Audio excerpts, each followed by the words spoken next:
va parler de la BPCO.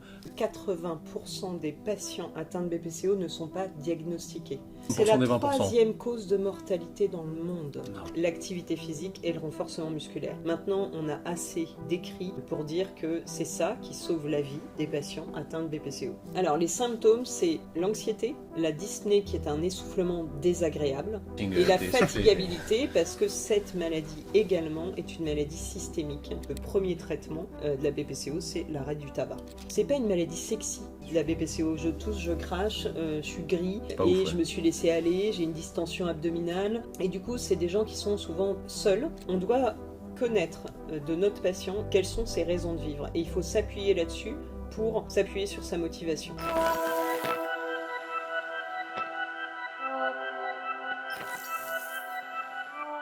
Salut les amis, bienvenue dans ce nouvel épisode du Training Therapy Podcast saison 2. J'espère que vous allez bien. Aujourd'hui, je suis avec mes acolytes Johan, Sophie et Simon. Simon, couleur glace à la menthe. Là, j'ai pris... Ça, c'est la meilleure glace, hein. Menthe choco. Ouais, Incroyable. là, c'est pas chocolat, mais. Non, c'est menthe. juste menthe. Ouais. Menthe. Bah, t'es un peu bronzé, J'aime donc pas ça, trop ça la- fait un peu chocolat. Mais Ouais, c'est vrai que j'ai. Daddy chocolat, cobaladé, gazo, quoi. Pas ouf. Aujourd'hui, les amis, je voulais qu'on parle d'un truc très intéressant parce que Sophie est là, donc on va parler de respi, on va parler de la BPCO. Alors, pour moi, pour faire très simple, ce que j'ai vu en prise en charge en cabinet quand j'étais assistant à l'époque, c'était le patient BPCO, il arrive, petit chariot d'oxygène, évidemment, petit inhalateur, lunettes, lunettes les lunettes, ouais, c'est comme ça. Hop, vélo technogym, évidemment, parce qu'il faut de la qualité sur le matériel. 20 minutes, un peu de presse, terminé, bonsoir, la prise en charge est finie. Est-ce que c'est ça, la prise en charge d'un patient atteint de BPCO en kinésithérapie? Hélas, c'est ça pour bon nombre de patients. Et en fait, première chose, quand tu décris un patient atteint de BPCO, tu le décris avec de l'oxygène, c'est déjà en fait qu'il est en stade 4 de sa BPCO. Et ça reflète vraiment les études en fait, qui montrent que 80% des patients atteints de BPCO ne sont pas diagnostiqués. Ah ouais. Ensuite, les 20% qui sont diagnostiqués, ils ont accès à la réadaptation respiratoire, seulement à 30% ont accès. Donc ça veut dire que c'est monstrueux, c'est la 30% des 20%. troisième cause de mortalité dans le monde, Donc, je ouais. la pense que là, BPCO. du coup, le sujet du podcast, ça va être la réadaptation respiratoire. Pour ceux qui ne connaissent pas, on va essayer de définir un petit peu tout ça, tout ce que ça comporte en termes de prise en charge, parce qu'on va se rendre compte que c'est comme beaucoup de choses, il y a énormément de choses en plus de la kiné, de choses à adapter dans l'environnement, beaucoup d'éducation thérapeutique, il y a un aspect environnemental, contextuel, social aussi qui est très marqué chez cette population. T'as déjà eu des patients atteints de BPCO, Johan? Jamais, parce que j'aurais pu en vrai. Je l'ai vu en stage, mais je n'ai pas pris avec moi parce que je pense que. C'est quoi le souvenir que t'avais? Le souvenir en stage, Ouais. j'étais en hôpital, donc comme ça, c'est Ça, réglé. Enfin, Ok. ils n'étaient pas en forme. quoi. C'était pas trop la forme. Ok. Et tu parlais de 4, stade 4, il y en a combien des stades en BPCO? Il y en a 4. Ah ouais, donc au C'était- max, c'était quoi. le pire. C'est Il y en a vraiment quatre. le max Ok. du max. Et en fait, à partir du moment où il y a un problème dans les échanges gazeux, il passe en stade 4. Ok. Ok. donc- D'accord. Avant, c'est plutôt en fonction de l'obstruction bronchique qu'ils ont. Et je dirais même qu'il y a certaines publications où il y a un stade 0. Le stade 0, c'est qu'à la spirométrie, au calcul du souffle, en fait, il n'y a pas encore de réel BPCO, mais ils mettent le stade 0 des gens qui toussent régulièrement, qui fument, et on aimerait en fait que ces patients soient pris en charge dès le stade 0. Donc moi, des gens qui fument et qui toussent régulièrement, j'en connais plein. Hein. T'en connais plein, et ben Oui. ils ont beaucoup de chance d'avoir une pathologie comme la BPCO, mais pas que. De D'accord. chance. Bah ouais, de Ils risque, mettent quoi. toute leur chance ok, de leur risque, côté. ok, pardon. Voilà, de risque, J'ai de compris, chance. oui, ils ont de la chance. Non, mais pas que. Il y a beaucoup de pathologies en fait où le tabac en fait est responsable en fait, hein. Et tous les fumeurs ne feront pas une BPCO, mais ceux qui feront pas une BPCO, ils feront une artériopathie des membres inférieurs, ils feront une polyarthrite rhumatoïde, ils feront un AVC, ils feront des problèmes cancer. cardiaques, un cancer bronchique ou un cancer autre. Donc voilà, mais en tout cas la BPCO c'est 80% de fumeurs. Ok. Les autres 20% en fait, ça va plutôt être en fait des agents toxiques répétés.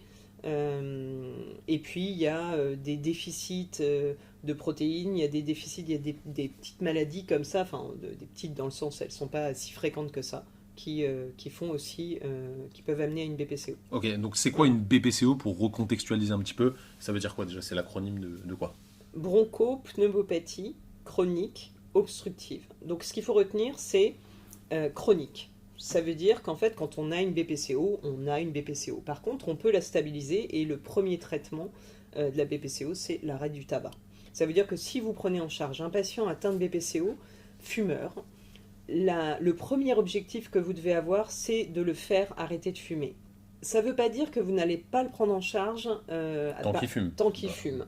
Même si des études disent que ça apporte pas tant que ça aux patients s'ils continuent à fumer, mais ça apporte quand même.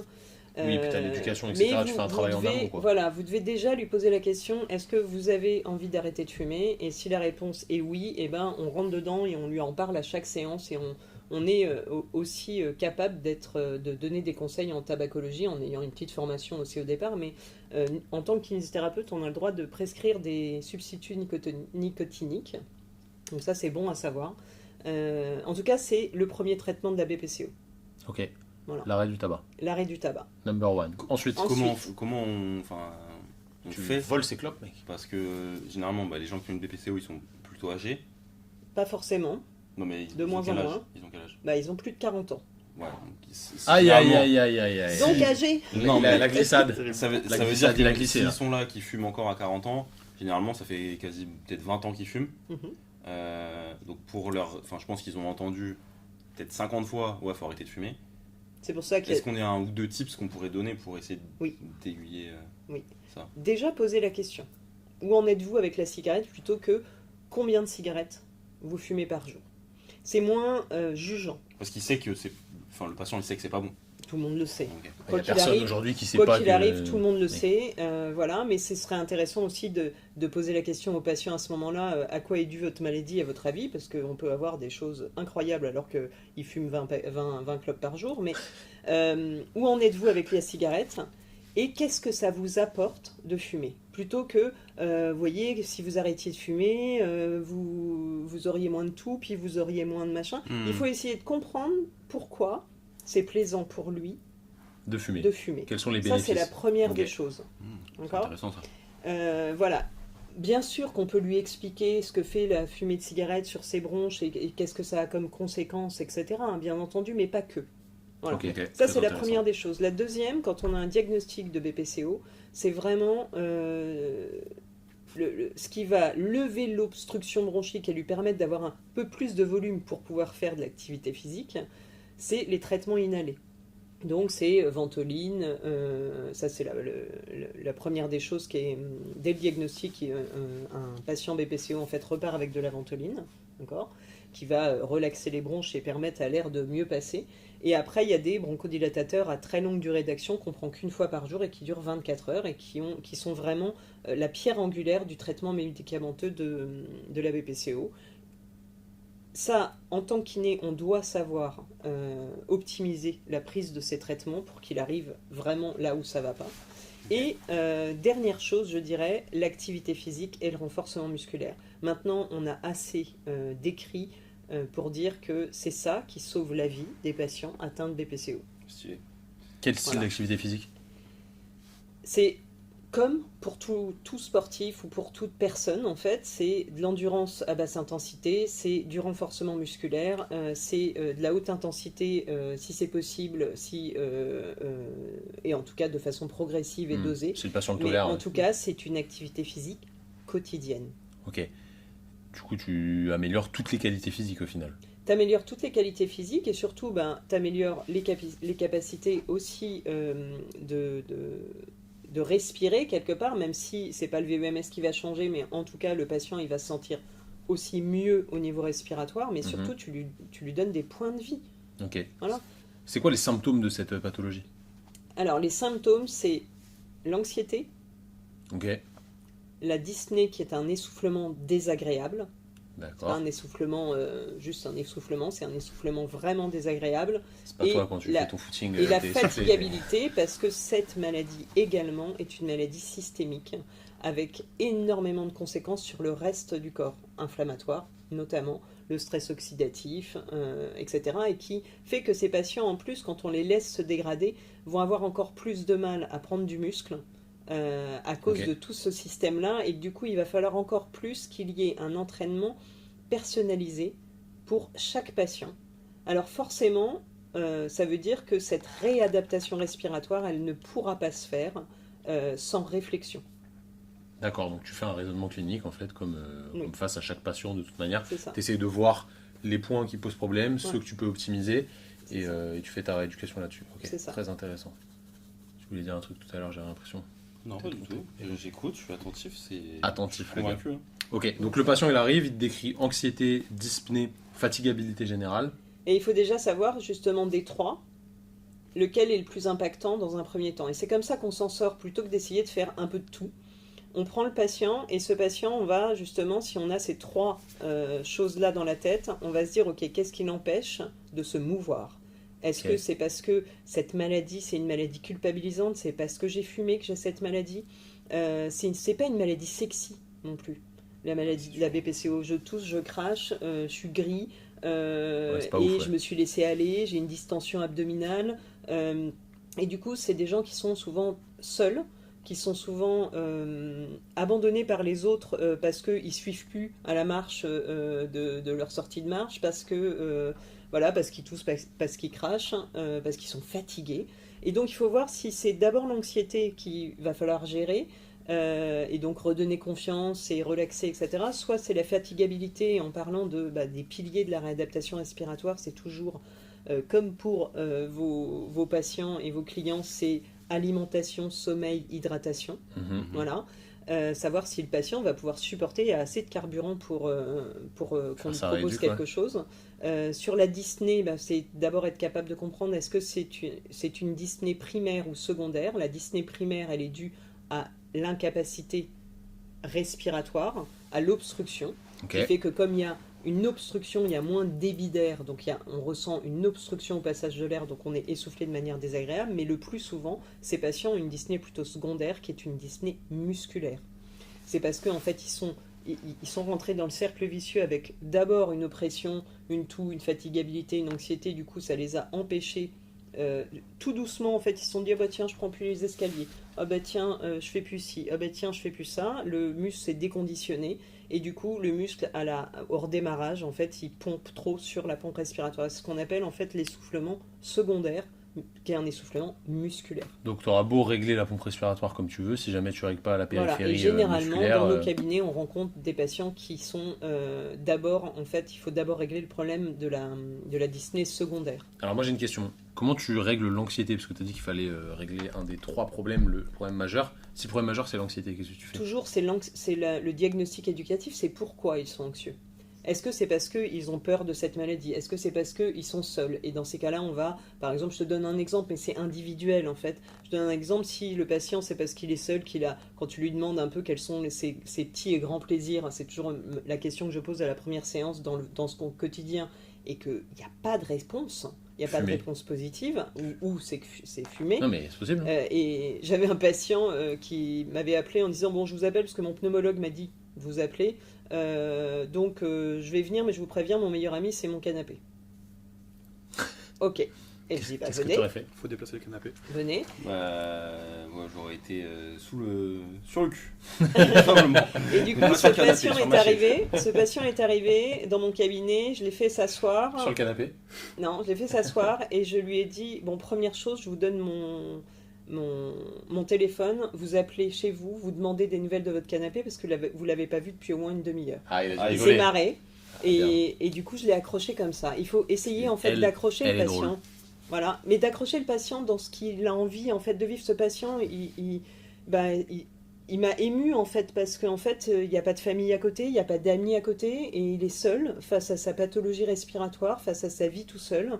Et du coup, ce patient-là, on le met tout de suite dans la salle de réhab avec d'autres personnes pour qu'il communique, pour qu'il puisse. Et aujourd'hui, ce patient, il reste plus de 2 heures au cabinet parce qu'après sa séance, il reste, Il il discute kiffe, avec quoi. les autres, et voilà. Et du coup, il ressort, il remange, et il refait. C'est ça, en fait, s'occuper d'un patient chronique, et c'est bien pour ça.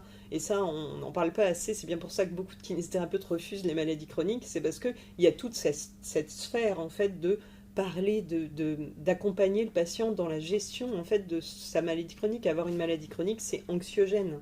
Forcément. Voilà. Et c'est quelquefois désespérant parce qu'il y a des exacerbations, parce qu'il y a hop, on retombe et on repart. Et en tant que kinésithérapeute du quotidien, on est là pour l'accompagner sans pour autant le caresser dans les bons sens du poil et lui dire je vais vous faire un petit massage. C'est pas ça dont il a besoin. Non, c'est pas ça. Autant il Mais ça a peut servir. certainement Ouais. besoin d'un massage quelquefois et il en a parce que ça le relâche. Et quelqu'un qui est relâché, c'est quelqu'un qui respire mieux Mhm. parce qu'il a moins de tension. Voilà. Donc c'est ça en fait, s'occuper de l'anxiété du C'est ça patient. que tu fais bien, toi, non? Bah, principalement, je fais ça. J'ai ouvert une activité de massage bien-être. Ah, t'as bien raison. J'ai pris le Mais créneau. c'est toujours pareil, hein. Penser aussi qu'on ne peut pas tout faire et répondre à toutes les attentes du patient. Bien Et sûr. que si on repère que l'anxiété est majeure, que c'est même un état dépressif, c'est pas de mon rôle, je ne suis pas psychologue, je ne suis pas psychiatre, et dans ce cas-là, je délègue. J'ai une question qui me vient comme ça. Est-ce que tu as déjà eu des exemples de patients qui viennent, qui sont archi anxieux, qui fument 20 clopes par jour, qui sont très désadaptés d'un point de vue capacité physique, et qui ont, je sais pas, la cinquantaine par exemple, qui changent du tout au tout suite à la réhab que tu leur fais, et au bout de 5 ans, c'est devenu limite des sportifs, quoi. Oui, Sportif du quotidien. Ouais, Ouais. bah, Ouais. Mais oui, chacun c'est son sûr. tout niveau, à tu vois, fait. mais tous les C'est jours, pas des sportifs, c'est Genre c'est pas la majorité. du tout au tout. Est-ce que ça arrive parfois? Oui, mais bien sûr que ça arrive, Ok. et c'est extraordinaire quand ça arrive, mais rien que les victoires en fait d'une patiente qui arrive et qui dit maintenant moi tous les mercredis je vais chercher mon petit-fils à l'école parce que j'arrive à monter la côte et que je me sens assez d'énergie pour le garder après, c'est une victoire monstrueuse Bien sûr. en fait, Bien sûr. sur tous les plans. Mais oui, on en a comme ça et le problème de la réadaptation respiratoire et de la maladie chronique, c'est que on a un certain nombre de séances.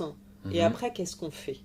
Qu'est-ce qui est fait aujourd'hui dans le quotidien, dans les villes, pour des patients qui ont un handicap respiratoire ou un handicap tout court d'une maladie chronique, pour faire une activité physique autre que la marche avec bâton et de l'aquagym pour personnes âgées? Pas grand-chose n'est fait et aujourd'hui les éducateurs sportifs qu'on voit en fait dans les clubs de gym, dans les tout ça, ils n'ont pas la formation pour pouvoir accompagner prendre en charge, ces Ben, patients-là. ils ont surtout pas le temps de faire de l'individualisé comme ça. C'est Ça demande une individualisation. Au départ, ça demande une individualisation. Après, il y a quand même à Tours l'espace du souffle qui a été créé par des kinésithérapeutes et des pneumologues qui ont formé les profs de karaté et qui ont formé tous les maîtres nageurs de toutes les piscines environnantes de Tours. Et ils ont Du un karaté cours aquatique. par semaine possible de karaté et un cours par semaine possible C'est incroyable. adapté à la pathologie respiratoire. Ça doit être dur de nager avec une pathologie respiratoire. Mais c'est possible. Et avec un kimono, ça doit être. C'est ça. Non mais voilà, en fait c'est ça sur lequel, et du coup c'est pour ça que nos patients, ils restent après en maintien des acquis quelque part. Ok.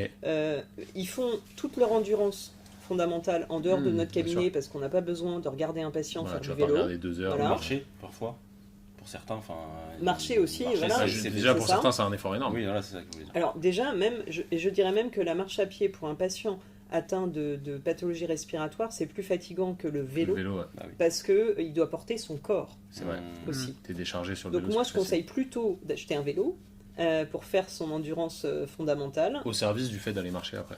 Et après, pour pouvoir Bien marcher beaucoup plus facilement. Parce que finalement, on demande toujours à ces patients-là, mais aller marcher, c'est déjà un effort Ouais, c'est dur. monstrueux. On s'en rend pas Mmh. compte. Alors que commencer par 5 minutes de vélo tous les jours chez eux, un RPE, comme le dit Sean, qui dépasse pas 3, Mhm. et ben ça change toute la donne. Et ils Mhm. augmentent au fur et à mesure.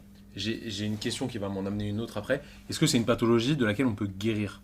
Non, puisque c'est chronique. Ok. Ça veut dire par contre qu'on peut la stabiliser. Ok, Et quand on arrête la cigarette, par exemple, on la stabilise totalement. d'accord. D'accord ? Je reprends ma question d'avant. Je t'ai demandé s'il y avait des patients qui arrivaient à un niveau optimal, tu vois, où la pathologie n'avait quasi plus d'influence sur leur vie. Tu m'as dit que certains, oui. Ouais. Voilà, ils étaient stabilisés plus.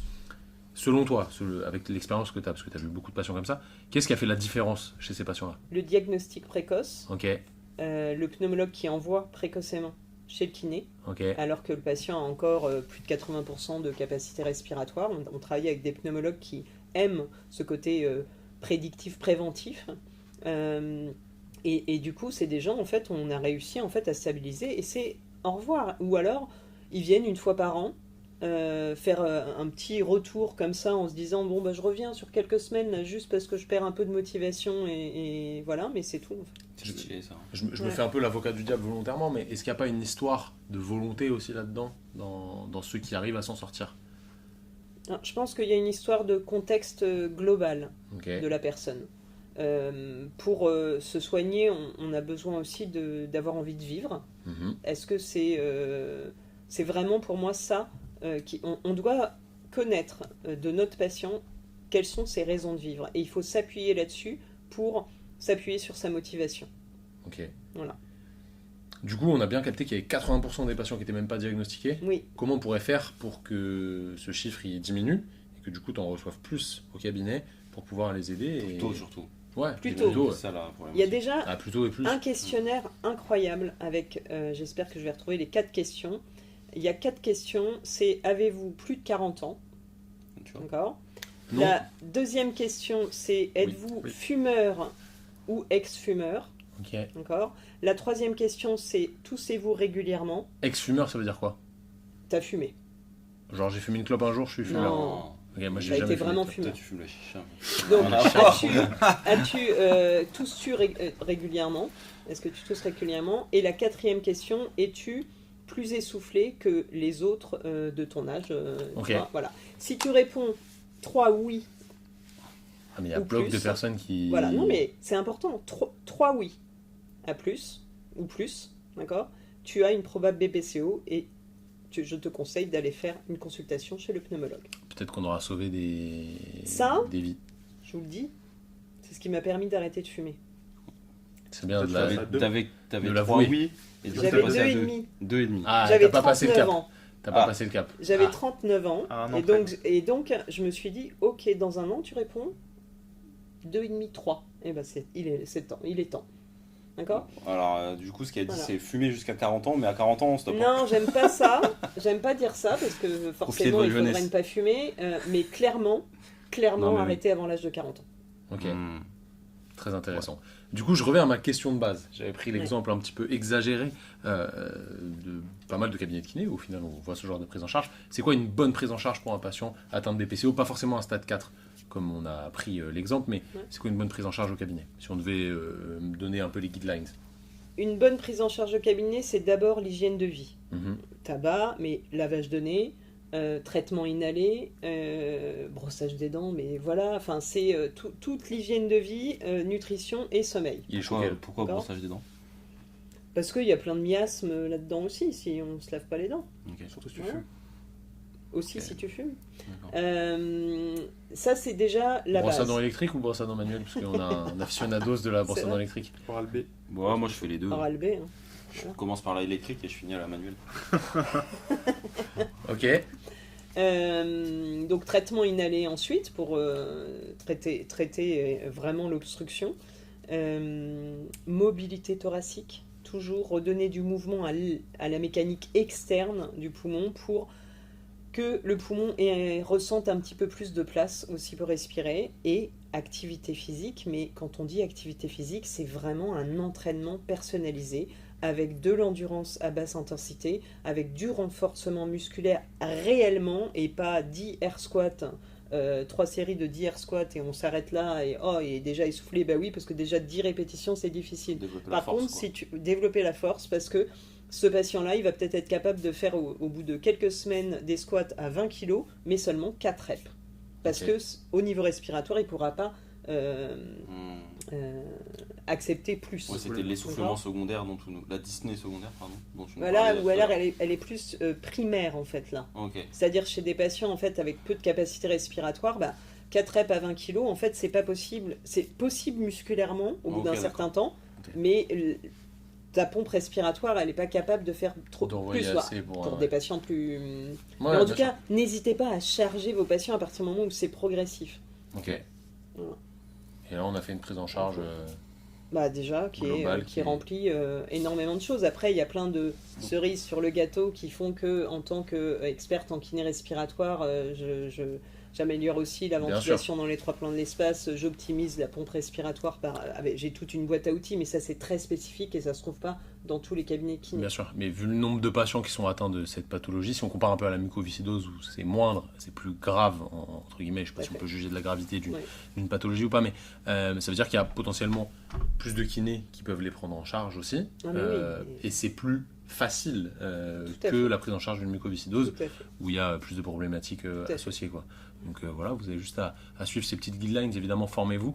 Si jamais vous voulez plus d'infos au sujet de ce genre de pathologie, je vous invite vivement à vous abonner au compte Instagram de Sophie qui donne plein de petits tips très intéressants au sujet de la respiration. Vous vouliez rajouter un truc pour finir ou pas?